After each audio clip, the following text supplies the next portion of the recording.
அனைவருக்கும் வணக்கம். ரொம்ப நேரமானதால் நான் கொஞ்சம் சுருக்கமாக சொல்லிடுறேன். ஏன்னா இருந்தாலும் சின்ன சின்ன விஷயங்கள் நான் பகிர்ந்துக்கணும்.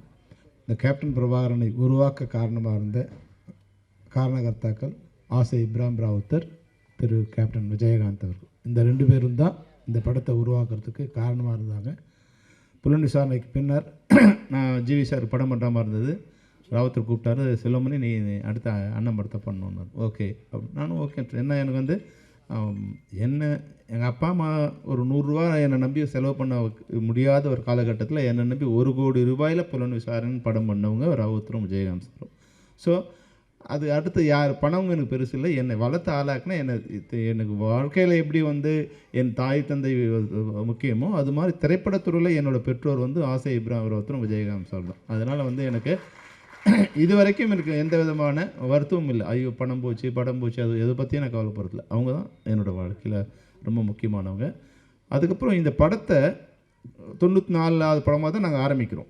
95 96 படம் வரும்போது நான் இந்த இவர் சொன்னார், மன்சூர் சொன்னார் இல்லைங்களா, அதனால் நான் சொன்ன நினச்சேன்னா ஷோலே மாதிரி ஒரு படம் பண்ணணும் சார் அப்படின்னு சொன்னோம். அதுக்காக ஏறக்குறைய 4 மாதங்கள் வந்து ஒரு ஜிப்சி ஜீப்பு, ஒரு அசிஸ்டன்ட் டைரக்டர், ஒரு ஸ்டில் ஃபோட்டோகிராஃபர், ஒரு மேனேஜரு, நான் 4 மாதங்களாக 35,000 கிலோமீட்டர் வந்து இந்தியா முழுக்க கார்லேயே ட்ராவல் பண்ணோம். ஒரு இடமா எங்கே இருக்குன்னு தேடி. அதுக்குள்ளே 2-3 படங்கள் கிராஸ் ஆகி போயிட்டுருக்கு. அப்போ வந்து இப்போது டைமண்ட் பாபுவோட அப்பா வந்து, டைமண்ட் பாபா தான் எங்களுக்கு மக்கள் தொடர்பாளர். அப்பா அடிக்கடி வருவார். அப்பா அவர் வந்து ஒரு சஜஷன் சொல்கிறார், சார் நீங்கள் இந்த படத்தை கேப்டனோட 100வது படமாக பண்ணால் நல்லாயிருக்கும், ஏன்னா வந்து பிரம்மாண்டமாக நீங்கள் செலவு பண்ணுறீங்கன்னு. எனக்கு பயம், ஏற்கனவே வந்து 4 மாதம் லேட் ஆகிடுச்சு, அடுத்து படம் பண்ண இது தள்ளி போயிடுச்சுன்னா 1 வருஷம் ஆகிடுமேன்னு ஒரு பயத்தில் எப்படி சார் பண்ணலாம், இல்லை சொல்ல முடியும் நம்ம இருந்து பண்ணலான்னு சொன்னால் நான் சொல்லிட்டு ஓகே சார் எனக்கு ஒன்றும் அர்ஜென்ட் இல்லைன்னு. அப்போது இந்த 94வது படமாக ஆரம்பிக்கப்பட்ட புலன் விசாரணை கேப்டன் பிரபாகரன் 100வது படமாக மாறியது வந்து ஃபிலிம் நியூஸ் ஆனந்துங்கிற எங்களுடைய மூத்த சகோதரர்கள் தான். அந்த வாய்ப்பு எனக்கு கிடைச்சது. இப்போது விஜயகாந்த் சார் லைஃப்பில் எனக்கு வந்து ரொம்ப முக்கியமான ஒரு இடம் இருந்துகிட்டே இருக்கும். அவர் கல்யாணத்தப்போ புலன் விசாரணை ரிலீஸ், ஜனவரி 14th வந்து படம் ரிலீஸு, ஜனவரி 30th வந்து ஒரு கல்யாணம். அப்போ ரொம்ப முக்கியமான நாள். நான் ஒரு விழா கல்யாண விருந்துக்கு போகும்போது, கல்யாண ரிசப்ஷனுக்கு போகும்போது இது பயங்கரமான கூட்டம். மதுரையில் வந்து என்னால் நெருங்கவே முடியல. அப்போ என்னை யாருக்குமே தெரியாது இல்லையா. ஆனால் டக்குன்னு வந்து விஜயகாந்த் வந்து அந்த இடத்துலேருந்து ஒரு 4 அடி முன்னாடி வந்து என்னை உள்ளே இழுத்தார். எங்கள் டைரக்டர் போனார். அப்போ என் கையில் இருந்த அந்த சின்ன கிஃப்ட் ஒன்று வாங்கிட்டு அது கீழே விழுந்துடுச்சு. Sir gift sir. வாப்பா நீ தான் என்னோடய பெரிய கிஃப்ட்டுன்னார். என்னை கூப்பிட்டு பக்கத்தில் நிற்கணும் வச்சுனார். இன்னைக்கு வந்து நான் தலை நிமிர்ந்து வந்து இந்த சந்தோஷமாக கொண்டாடுறேன்னா அதுக்கு நீ ஒரு முக்கிய காரணம்ப்பா. ஒருவேளை அந்த படம் சரியாக இல்லாமல் இருந்தால் எல்லோரும் வந்து வேறு மாதிரி பேசியிருப்பாங்க. இன்னைக்கு நான் சந்தோஷமாக இருக்கேன், அதை விட பெரிய சந்தோஷத்தை கிஃப்ட்டை நீ கொடுக்க முடியாதுன்னார். அந்த வகையில் புலன் விசாரணை ஒரு வாழ்க்கையில் முக்கியமான படம். அதுக்கப்புறம் வந்து கேப்டன் பிரபாகரன் படம். இன்றைக்கி நிறைய பேர் வந்து தமிழ் எழுத்துக்காக பேசுகிறவங்க நிறைய பேர் இருக்காங்க. ஆனால் முதலில் தமிழ் சினிமாவிலிருந்து குரல் கொடுத்த முதல் மனிதர் விஜயகாந்த். கேப்டன் விஜயகாந்த் அவர்கள் தான் வந்து எந்த விதமான பிரதிபலனும் இல்லாமல் தமிழ் சினிமாவிலிருந்து குரல் கொடுத்த முதல் மனிதர். அதுக்காக உண்ணாவிரதம் இருந்து போராட்டம் நடத்தி அந்த குரலை வந்து உலகமெங்கும் ஒலிக்க செய்தவர் வந்து விஜயகாந்த் சார். அப்போது இந்த படத்துக்கு என்ன டைட்டில் வைக்கலாம் அப்படின்னு பேசிகிட்டு இருக்கும்போது நிறைய பேசிட்டே இருந்தோம். அப்போ வந்து பிரபாகரன் வச்சா நல்லா இருக்குன்னு சொன்னோன்னே அவர் உடனே சொல்லிட்டார், நல்லா இருக்கு, ஆனால் கொஞ்சம் இதுவாக இருக்குது செல்வமணி, வேறு ஏதாவது ஆட் பண்ணலாம். யோசிச்சு சார் தளபதி பிரபாகரன் அப்படின்னு சொன்னேன். அப்போ வந்து இப்போ முதல்வராக இருக்கிற இது வந்து அப்போ வந்து தளபதியாக அப்போ தான் புகழ் பெற்றுட்டு வந்துட்டுருக்கார். அப்போ இல்லை செல்வமணி, நம்ம அவங்களோட நெருக்கமாக இருக்கோம், ஏதோ அவர் பேரை நம்ம எடுத்துக்கிட்ட மாதிரி ஆகிடும் செல்வமணி, அதனால் கொஞ்சம். அப்புறம் அப்படி பேசிட்டு வந்தோம். ஒரு நாள் நான் சொன்னேன், சார் கேப்டன் பிரபாகரன். இமீடியட்டாக ஓகே ஆயிடுச்சு. Captain Prabhakaran okay. அந்த புலன் விசாரணைக்காவது வந்து எங்களுக்கு ரொம்ப டவுட் இருந்துகிட்டே இந்த படம் ரிலீஸ் ஆகிற வரைக்கும் விஜயகாந்த் சாரோட சொன்னார், செல்வமணி இதெல்லாம் புரியுமா, தமிழில் யாருக்கு புரியும், புலன் விசாரணை என்னன்னு தெரியாதுன்னு. ஆனால் கேப்டன் பிரபாகரன் சொன்ன உடனே அன்றைக்கே வந்து அந்த படம் ஓகே ஆகிடுச்சு.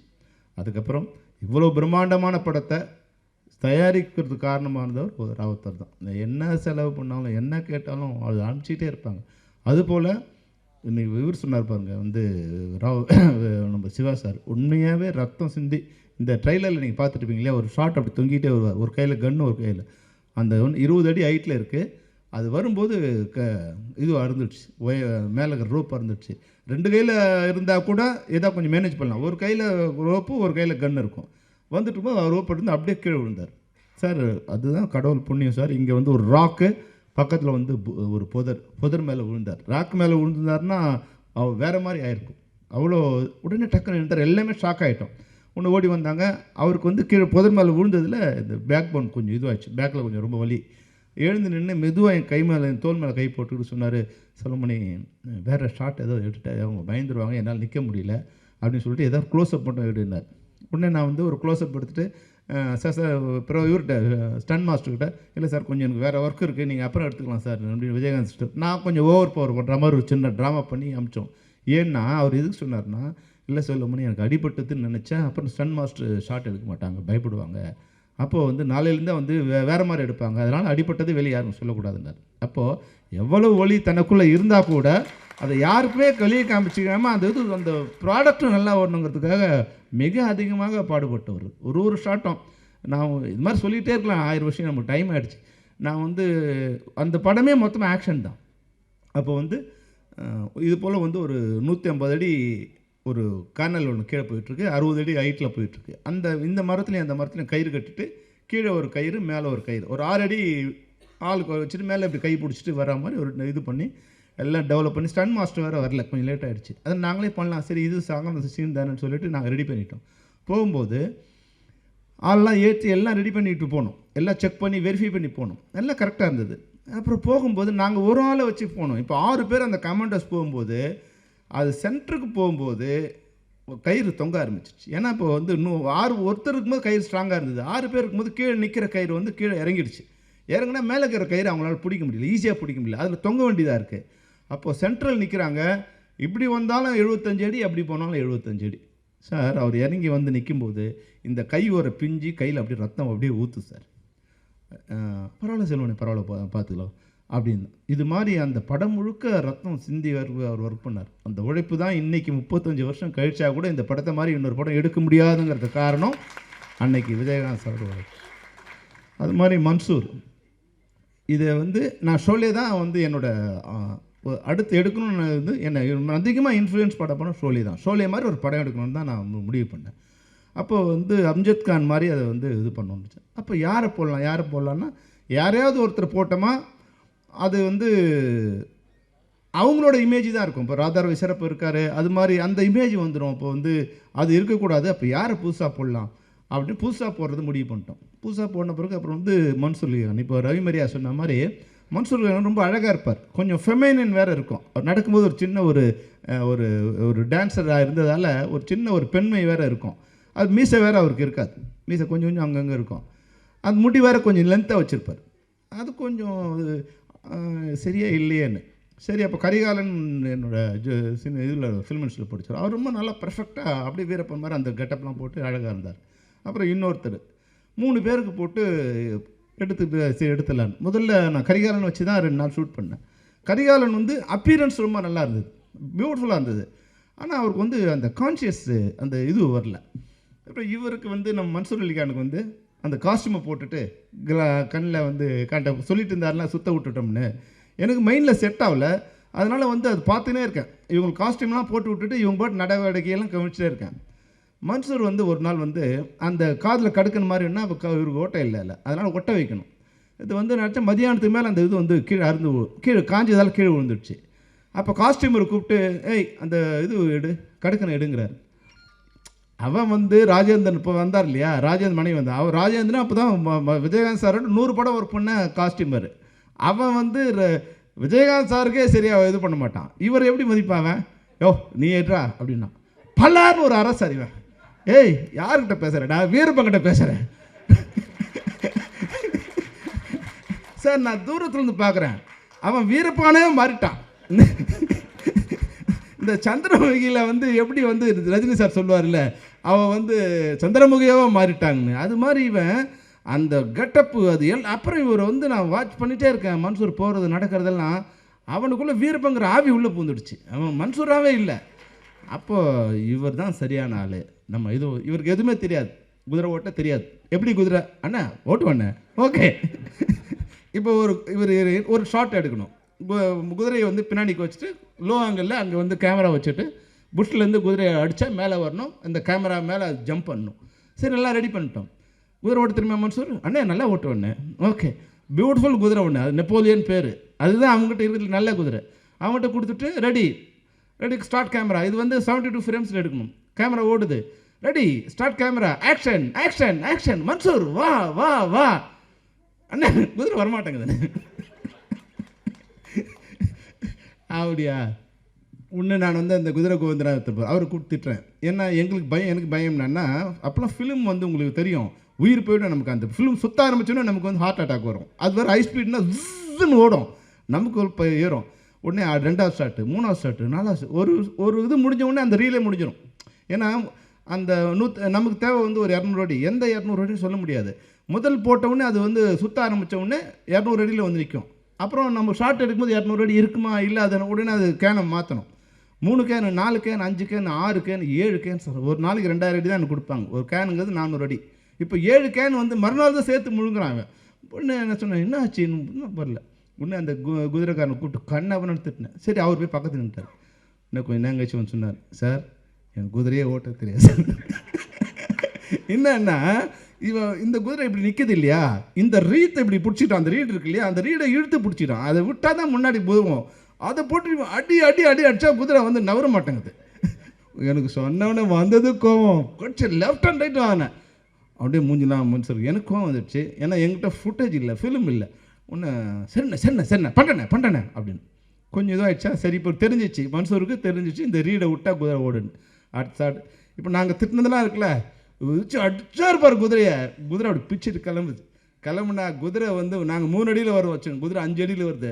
இவர் 9 அடியில் மேலே பறக்கிறாரு. அப்படி வந்து ரோலாகி வருது. அதாவது எப்படின்னா மன்சூருக்கு வந்து உயிர் இதை பற்றி எதுவுமே இல்லை. அது அந்த பண்ணணும், அது அவ்வளோதான். தெரியாதுன்னு மன்சூர் எதுவுமே சொல்ல மாட்டார். ஆனால் பண்ணிவிடுவேன். அவ்வளோ பிரம்மாண்டமாக பண்ணக்கூடியது. அதனால தான் இன்றைக்கி இப்போது எந்த படம் பண்ணாலும் எப்படி வந்து தனஞ்சயன் சொல்லும்போது கேப்டன் பிரபாகரன் நான் விஞ்சறது, இன்னொரு படத்தை அது மீறி எடுக்கிறது எப்படி கஷ்டமோ, மன்சூர் இப்போ 100 படம் நடிப்பார். இன்னும் 100 படம் நடித்தா கூட இந்த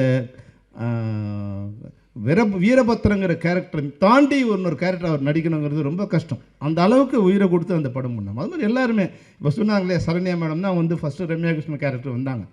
ரம்யா கிருஷ்ணன் அவள் போகலான்னு சொல்லும்போது அவங்க இது மாதிரி சொன்னாங்கல்ல சார், அவங்க சென்டிமெண்ட்டாக எந்த படமும் இல்லை, தெலுங்கில் வந்து அவங்க போட்ட எல்லா படமும் ஃப்ளாப்பு, அதனால் வேண்டாம். அதனால் நாங்கள் சரி சரண்யா மேடம் ஓகேன்னு சொல்லி போயிட்டோம். அவங்க இந்த இதெல்லாம் பார்த்துட்டு அவங்க அந்த காஸ்டியூமுக்கும் எனக்கு அவங்களுக்கு சின்ன கொஞ்சம் மிஸ் அண்டர்ஸ்டாண்டிங் வந்துடுச்சு. அவங்க ஃபுல் இதோடு போட்டு வந்தாங்க. நான் சொன்னேன், இல்லை இது வந்து லம்பாடி கேரக்டர், அதனால் கொஞ்சம் நீ வரைக்கும் தான் இருக்கணும்னா அவங்களுக்கு அதில் வந்தது. அப்புறம் அதுவும் இல்லாமல் அந்த ட்ராவலில் அவங்களுக்கு ஒத்துக்கல. அப்போ இது ஆப்ரேஷன் இருக்குது அப்படின்னு ஒரு நாள் போயிட்டு வரேன்னு போனவங்க தான் அப்புறம் வரல. அதனால் சரி, யாரோ ஒருத்தர் எங்களுக்கு வந்து என்னென்னா 90 நாள் ஷெட்யூல், 90 நாளும் எங்கள் கூட இருக்கிற ஒரு பெண்ணு வேணும். அது ஆர்டிஸ்டாக இருந்தாலும் பரவாயில்ல, நியூ ஃபேஸாக இருந்தாலும் பரவாயில்ல, சென்டிமெண்ட்டாக இருந்தால் ஓடின ஹீரோயினோ ஓடாத ஹீரோயினோ யாரோ ஒருத்தர் வேணும் அப்படின்னா அவங்க கூப்பிட்டு வந்தாங்க. அப்போ தான் ரம்யா கிருஷ்ணன் வந்தாங்க.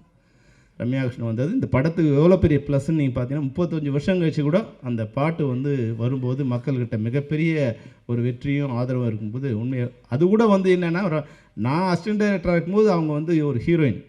நான் முதல்ல கிளாப் அடித்தது ரம்யா கிருஷ்ணன் தான். ஃபஸ்ட்டு புது வசந்தன் ஒரு படத்துக்கு அவங்க ஹீரோயின்னு நாங்கள் கிளாப் பண்ணுறோம். அது அப்போது நான் டைரக்டராகி என் படத்தில் நடிக்க வந்து அந்த படம் விடும்போது இன்றைக்கி யாராவது சரி இதில் நடித்தவங்களாம் யார் இருக்காங்க சார் இல்லாத போது யாராவது செலிபிரிட்டி இருந்தால் நல்லா இருக்குமேனு சார் கூப்பிட்டேன். அவர் வரனார். இவங்களை வந்து கூப்பிடலாமா வேணாமன்னு அப்புறம் எனக்கு கொஞ்சம் டச் விட்டு போச்சு. எங்கள் ஒய்ஃப்கிட்ட சொன்னேன், இல்லை நான் சொல்கிறேன்னு சொல்லி எங்கள் ஒய்ஃப் தான் வந்து ரம்யாவுக்கு பேசணுன்னா, இல்லை நான் நிச்சயமாக வரேன் சார், கொஞ்சம் லேட்டாக வரேன், வேறு ஏதோ ப்ரோக்ராம் இருக்குது லேட்டாக வரேன்னாங்க. அந்த வகையில் இன்றைக்கி வந்து 35 வருஷம் கழிச்சாலும் நடித்த அந்த ஒரு நன்றியை மறவாமல் இன்றைக்கி வந்து கலந்துக்கிட்ட அவங்களுக்கும் இந்த நேரத்தில் நன்றி சொல்ல விரும்புகிறேன். அது மாதிரி சரத் சார் அவருக்கு வந்து இந்த அடிபட்டு அவர் பெட்டில் இருக்கார், அவரால் நடிக்கவே முடியாது. அப்போ பார்த்தீங்கன்னா தெரியும், இந்த படங்களில் வந்து நிறைய சீன்ஸ் இந்த கழுத்தில் ஸ்காலர் போன் போட்டு தான் நடித்தார். பரவாயில்ல நான் வந்து நடித்தேன். அதில் கேப்டன் சொன்னார், இல்லை சொல்ல சரத் எப்போ வர்றாரோ அப்போ தான் படம். ஏன்னா அவர் 4 நாள் நடிச்சிட்டார். அப்போ சரத் 4 நாள் தான் நடிச்சிருக்காரு, மாற்றிடலாமா அப்படின்னு மற்றவங்க சொல்லும்போது விஜயகாந்த் சொன்னார், ஒரு நடிகை இப்போ தான் 2வது படம் நடிக்கிறாரு, அவர் பாதியில் எடுத்துகிட்டு அவர் லைஃப் இதுவாக போயிடும், நம்ம வந்து ஒரு 2 மாதம் ஷெட்யூல் தள்ளி வச்சு விளையாட. அதனால தான் இந்த படம் 100வது படம் மாறுறதுக்கு இதெல்லாம் ஒரு காரணம். அப்போ வந்து என்னைக்கு சரத்குமார் வராரோ அன்னைக்கு நம்ம எடுத்துக்கலாம் அப்படின்னு சரத்குமார் வரும்போது அந்த காலர்லாம் போட்டு நடித்தார். அந்த அவருக்கு ஒரு பாசிட்டிவ் கேரக்டர், அதான் சின்ன கேரக்டர் தான் இருந்தாலும் அவர் அதை பண்ணார். அந்த வகையில் அவருக்கும் எல்லாருமே இது ஒர்க் பண்ண ராஜா, முதல்ல ரமேஷ்குமார் தான் இதனோட கேமராமேன். அவருக்கு ஒரு ஒரு 1 வீக்கில் வந்து சின்ன சின்ன செட் ஆகலை. ராஜராஜன் வந்தார். ராஜராஜன் வந்தது ஒரு வகையில் என்ன ஆச்சுன்னா, அவர் பாலுமகேந்திரா சார்கிட்ட அசிஸ்டண்ட்டாக இருந்ததால் வந்து அந்த க்ரீனை வந்து அவ்வளோ அழகாக எங்கிட்ட நான் ஒர்க் பண்ணதே 2C கேமராவில் தான் நிறைய ஒர்க் பண்ணோம். அந்த 2C கேமராவில் இவ்வளோ அழகாக நீங்கள் வந்து அந்த க்ரீனர் வந்து வேறு யாராக இருந்தாலும் படம் பிடிக்க வச்ச முடியாது. கடவுள் புண்ணியத்தில் அதுவாக மாறினது ராஜராஜன் சார் வந்தது. அது மாதிரி ஆர்டர் JK அந்த மலையிலலாம் வந்து நாங்கள் ஒர்க் பண்ணது சொல்லிகிட்டே இருக்கலாம், நிறைய நேரம் இல்லை, அதனால் வந்து இது போய் சொல்ல வேறு ஏதாவது நான் இன்டர்வியூ மாதிரி உங்களுக்கு கொடுக்குறேன். நிறைய விஷயங்கள் இருக்குது உங்களோட இந்த படத்தை பற்றி ஷேர் பண்ணுறதுக்கு, விஜயகாந்த் சார் பற்றி ஷேர் பண்ணுறதுக்கு, அதில் நடித்த ஒரு ஆர்டிஸ்ட்டை பற்றி ஷேர் பண்ணுறதுக்கு நிறைய விஷயங்கள் இருக்குது. அதுபோல் நான் இந்த இதுக்கு அனௌன்ஸ் பண்ணும்போது பிரேமலதா அவங்களோட வந்தாங்க. அவங்க சொன்னேன், அம்மா நீங்கள் வந்து இதுக்கு வந்தீங்க, தயவுசெய்து ஆடியோ ரிலீஸ் பண்ணும்போது பிரபாகர் நீங்கள் அனுப்பணுன்னு. நிச்சயமாக வந்து அவங்க சொன்னால் 3ஆம் தேதி நாங்கள் வந்து டூர் ஆரம்பிக்கிறோம்.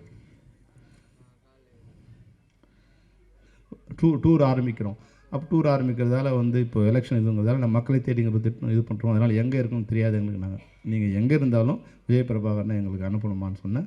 நிச்சயமாக அனுப்புகிறேன்னு சொன்னாங்க. அந்த வகையில் வந்து பிரபாகரன் வந்து இன்றைக்கி நீ வந்திருக்க ரொம்ப சந்தோஷம். நீ வந்ததுங்கிறது வந்து அப்பா வந்த மாதிரி என்னை பொறுத்த வரைக்கும்.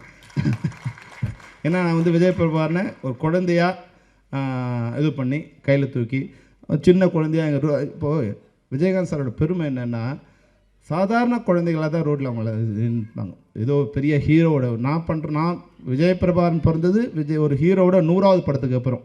இன்றைக்கி ஒரு ஹீரோ 100 படம் நடிச்சிருந்தால் அவங்க வாழ்க்கை தரம் எப்படி இருக்குன்னு நீங்கள் பார்த்துங்க. ஆனால் அன்றைக்கி வந்து வெறும் கண்ணமங்கல் தெருவில் வந்து பிரபாகரனும் சண்முக பாண்டியனும் ஒரு கிரிக்கெட் பேட்டை வச்சுட்டு ரோட்டில் வந்து ஸ்டம்பை வச்சுட்டு விளையாடிட்டு இருப்பாங்க. அந்த மாதிரி சின்ன சாதாரண நடுத்தர வர்க்கத்தில் இருக்கிற மக்கள் வாழ்ந்த மாதிரி தான் இன்றைக்கி நீங்கள் வாழ்ந்து. அதனால தான் இன்றைக்கி வந்து எந்த சோதனை வந்தாலும் நீ வந்து அதை தாங்கி நிற்கிறதுக்கு அப்பா அது கொடுத்த அந்த ட்ரைனிங் தான் உனக்கு வந்து இது. இருந்தாலும் நீ உன்னோட உயரம் இன்னும் நிறைய இருக்குது, நீ எந்த கவலையும் பட வேண்டியதில்லை. ஏன்னா அப்பா சந்திக்காத அவமானமோ தோல்வியோ கிடையாது. இதையெல்லாம் தாண்டி தான் அப்பா ஜெயித்தார். ஆனால் நீ வந்து உண்மையாகவே எனக்கு ஒரு வகையில் என்ன சந்தோஷம்னா, நீ வெற்றி கோட்டை பக்கத்தில் வந்து நின்றுட்ட. ஒரு 4000 5000 ஓட்டுங்கிறது வந்து சாதாரண விஷயம் கிடையாது. நீ வந்து எங்கேயோ விருதுநகரில் போய் நின்று வந்து லட்சக்கணக்கான ஓட்டு நீ வாங்க முடியும்னா நிச்சயமாக அது சாதாரண விஷயம் கிடையாது. அது வந்து உன்னோட வெற்றி கூட வந்து தடுக்கப்பட்ட வெற்றி, மறுக்கப்பட்ட வெற்றியை தவிர அது வந்து நியாயமான தோல்வி கிடையாது. அது வந்து அதனால் வந்து உன்னை வந்து நிச்சயமாக இந்த வெற்றி வந்து சேரும். அதுக்கு வந்து நாங்கள் ஏதாவது ஒரு கட்சியெல்லாம் தாண்டி நான் கூட அப்பாவுக்கு வந்து இது நிற்கும்போது நாங்கள் எல்லோரும் போனோம். நாங்கள் கட்சியெல்லாம் இல்லை, விஜயகாந்த் சார் நிற்கிறாரு, நாங்கள் அவங்களுக்கு பிரச்சாரம் பண்ணுவோம். நாங்கள் வந்து எங்களோட அனுபவத்தை சொல்லுவோம். நீங்கள் வந்து விஜயகாந்த் ஒரு நல்ல மனிதர், அவரோட நல்ல குணத்தை நாங்கள் சொல்லுவோம், வேறு பற்றி நாங்கள் சொல்ல போதில்லைன்னு சொன்னோம். அது மாதிரி எங்களால் வந்து உங்களுடைய இதுக்கு வந்து ஒரு சின்ன ஒரு அணில் மாதிரி இருக்குன்னா நாங்கள் ஏதாவது ஒரு வகையில் நன்றி கடன் பண்ணணும் அப்பாவுக்கு. நான் ஏறக்குறைய மற்றவங்களாம் வந்து நான் 100 படம் நடந்த பிறகு இப்போ ஹீரோஸ் என்ன நினைக்கிறாங்க பாருங்கள். ஹீரோஸு இப்போது உலக அழகி வேணும், உலகத்தின் மிகச்சிறந்த கேமராமேன் வேணும், ஃபாரின்லேருந்து மேக்கப் மேன் வேணும், பெரிய பட்ஜெட்டில் கதை சொல்லும்போதே 100 கோடி கதை இருக்கான்னு கேட்கணும். இதையெல்லாம் விஜயகாந்த் சார் சொல்லும்போது அவரை நம்பி ஒருவர் கதை ஏதோ உதவி பண்ணணும்னு நினச்சாருன்னா அதை கூட கேட்க மாட்டார். சரி ஓகே 10 நாள் வேணுமா ஏதோ பண்ணிக்க. அது மாதிரி மிகச்சிறந்த மனிதர், எதை பற்றியுமே கவலைப்படாத மனிதர்களுக்கு நல்லது பண்ணுங்கிற ஒரே ஒரு நோக்கத்தோடு வாழ்ந்த உன்னதமான தலைவர் வந்து உங்கள் அப்பா. நான் வந்து பெருமைக்காக சொல்லலை, ஏன்னா இப்போ அவரை பற்றி பாராட்டி எங்களுக்கு ஆகப்போதில்லை. அவர் இருக்கும்போது சொன்னால் கூட பரவாயில்ல, இல்லாதப்போ சொல்கிறோம்னா அந்த கில்ட்டி எங்களுக்கு இருந்துகிட்டே இருக்குது. இப்போ யாரோ சொன்னாங்க இல்லையா, அவர் வாழும்போது அவரை பற்றி இவ்வளோ யாருக்குமே தெரியல, சும்மா மீம்ஸ் போட்டு கிண்டல் பண்ணிக்கிட்டு. விஜயகாந்த் சாருக்கு ஒரே விஷயம் என்னன்னா, நடிக்க தெரியாது, சினிமாவில் நடிக்க தெரியும், அரசியலில் நடிக்க தெரியாது. அவர் என்னவாக இருந்தாரோ அதையே பொறுத்து பண்ணும்போது அது மற்றவங்களுக்கு கிண்டலாக இருந்தது. மற்றவங்களாம் வந்து ஒளிவு மறைவாக கொஞ்சம் உள் வாழ்க்கை ஒன்று, வெளி வாழ்க்கை ஒன்றுன்னு. விஜயகாந்த் சாருக்கு வந்து அகமும் ஒன்று தான், புறமும் ஒன்று தான். உள்ளே என்ன நினைக்கிறாரோ அதுதான் வெளியே, வெளியே என்ன நினைக்கிறது உள்ள. பல நேரங்கள் வந்து கோவப்படுவார், கோவப்பட்ட அடுத்த வினாடி வந்து சாரி பண்ணுறார், சாரி 100 தடவை கேட்பார். தம்பி செல்வமணி ஏதாவது பிரச்சனையா? இல்லை சார், ஓகே. அது மாதிரி அவ்வளோ அந்த நல்ல குணம். உண்மையிலே கடவுள்னு ஒரு இருக்காங்கன்னா அது உன்னோட வெற்றியில் தான் அது உண்மையாகும். நீ வெற்றி பெறும்போது தான் கடவுளுங்கிற ஒருத்தர் இருக்கார். தாய் மாதாவ புண்ணியம் வந்து மக்களை சேரும்னா அந்த புண்ணியம் வந்து உங்களுக்கு நூற்றுக்கணக்கான நூற்றுக்கணக்கான ஜென்மத்துக்கு சேர வேண்டிய புண்ணியம் உங்கள்கிட்ட இருக்குது. அந்த புண்ணியம் வந்து உங்களை வாழ வைக்கும். இந்த இதுக்கு வந்ததை நிச்சயமாக இந்த படம் ரிலீஸ் ஆகும்போது மறுபடியும் வந்து விஜயகாந்த் சாருங்கிற வந்து நான் இந்த என்னால் வந்து கிடையாது, அவரோட இதுவை வந்து அவர் போய் இன்றைக்கி தமிழ்நாடு முழுக்க இல்லை வந்து எனக்கு கார்த்திக் வந்து சொன்னார். உண்மையில் இந்த நேரத்தை கார்த்திக் நான் ரொம்ப நன்றி சொல்ல கடப்பட்டுறேன். கார்த்திக் அவங்க நண்பருக்கும் முதல்ல என்கிட்ட படம் காமிச்சாங்க. எனக்கு வந்து நான் சொன்னேன், இல்லை சார் எனக்கு இன்ட்ரெஸ்ட் இல்லைன்னு சொன்னேன். ஏன்னா வந்து அது எங்கேயும் பிரிண்ட்டு கிடைக்கல. அந்த இப்போ தமிழ் சினிமாவில் நெகட்டிவ் இல்லை, பிரிண்ட்டு இல்லை, அப்போ தேடி கண்டுபிடிச்சி கஷ்டமாக இருக்குன்னு சொன்னாங்க. அப்படின்னா வேண்டாம் சார்ன்னு சொல்லிட்டேன். ஆனால் 2 மாதம் கழித்து 6 பிரிண்ட்டு. அன்றைக்கி நாங்கள் போடும்போது ஒரு பிரிண்ட்டு 50,000 தான். அப்போ பழைய பிரிண்ட்டு 10,000 தான் கொடுப்பான். இன்றைக்கி ஒரு பிரிண்ட்டோட வேலை 5 லட்சம். ஏன்னா அது பிரிண்ட்டே இல்லை எங்கேயும். 6 பிரிண்ட்டை கொண்டு வந்து எங்கிட்ட காமிச்சு ஒரு இதுலேருந்து எதெல்லாம் சிறப்பாக இருக்கோ அதையெல்லாம் கலெக்ட் பண்ணி மறுபடியும் அதை வந்து சிஜி பண்ணி அதிலேருந்து ட்ரான்ஸ்ஃபர் பண்ணி இந்த படத்தை வந்து புது படம் மாதிரியே வந்து பண்ணியிருக்காரு. அந்த வகையில் வந்து எனக்கு அன்றைக்கி எப்படி ஒரு இப்ராஹிம் ராவுத்தர் கிடச்சாரோ அது மாதிரி தான் நீங்கள் உருவத்தால் நீங்கள் உருவத்தால் வந்து சின்ன மாதிரி தெரிஞ்சால் கூட இப்ராஹிம் ராவுத்தருக்கு இருந்த அதே இது வந்து உங்கள் பிரம்மாண்டம் வந்து உங்கள் மனசில் இருக்குது. எனக்கு ஒரு புண்ணியம் நீங்கள் மறுபடியும் அந்த ரீரிலீஸுக்கு நீங்கள் வந்து சேர்ந்தது. அபு நீங்கள் வந்து மிக உண்மையாகவே ஒரு நல்ல ஆளை தேர்ந்தெடுத்து நீங்கள் இது பண்ணியிருக்கீங்க.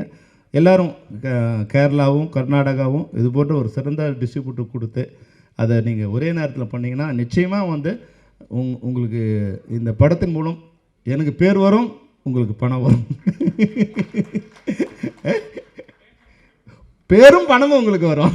ராவுத்தர் ஃபிலிம்ஸுங்கிற பேர் வந்து இப்போ என்னென்னா அப்பா என்ன சொல்லுவார்னா அந்த பிரம்மாண்டமாக அப்படி போட்டுட்டு செல்வமணி நம்ம இங்கிலீஷ் படம் எடுப்போம் செல்வமணி. அது எங்கள் கெட்ட நேரம். உலகத்தில் நான் பார்த்த நட்புங்கிறது வந்து கோப்பரிச்சு எழுந்து பிசுராந்தாயன்னு சொல்லுவாங்க. ஆனால் நான் பார்த்த நட்பு, என்னுடைய ஜென்மத்தில் நான் பார்த்த நட்பு ஆசை இப்ராஹிம் ராவுத்தர் விஜயகாந்த் நட்பு விட மிகச்சிறந்த நட்பு உலகத்தில் நான் பார்க்கவே இல்லை. அந்த மாதிரியான நட்போடு இருந்து அந்த நட்பில் வந்த இன்றைக்கி 2 பேரும் விஜய் பிரபாகரனும் ஆவும் நீங்கள் வந்திருக்கீங்க. இன்னும் உங்கள் அப்பாவை பற்றியும் அவங்க அப்பாவை பற்றி உங்களுக்கு தெரியும், அவங்க நட்பு என்னன்னு தெரியும். நீங்கள் மறுபடியும் அதுபோல் வந்து நண்பர்களாக இருந்து தமிழ் சினிமாவில் அவர் வந்து நீங்கள் அரசியலில் கேப்டன் ஆகணும், நீங்கள் சினிமாவில் கேப்டன் ஆகணும். அதுதான் உங்கள் அப்பா அம்மாவுக்கு உங்கள் அப்பாவுக்கு பண்ணுற நன்றியாக இருக்கும். மறுபடியும் நான் வந்து வேறு பேட்டியில் இது பண்ணுறேன், நிறைய நேரமாச்சு. ஏன்னா பிரபாகரனோட பேச்சு தான் ரொம்ப முக்கியமாக. அதனால தான் நான் வந்து அவரை கடைசியாக பேச வைக்கணும்னு நினச்சேன். அதுவகையில் இந்த நிகழ்ச்சியில் கலந்த அனைவருக்கும் நன்றி. பிரபாகருக்கும் என்னோட நன்றி, அம்மாவுக்கும் என்னோட நன்றி.